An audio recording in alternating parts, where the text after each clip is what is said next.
povedať, že či neexistuje reálna hrozba lavín. Dnešným dňom fakt je, že sa znížil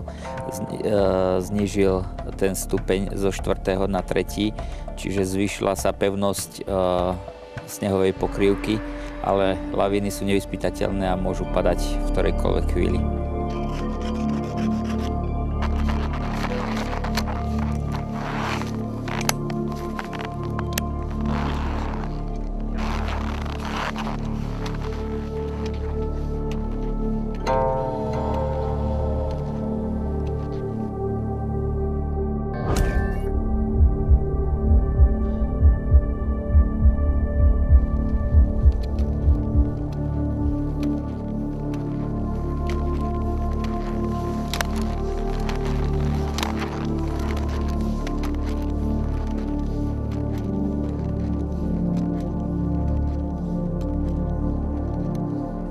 Každý človek má určitý rešpekt pred prírodou a takisto má rešpekt pred lavínami.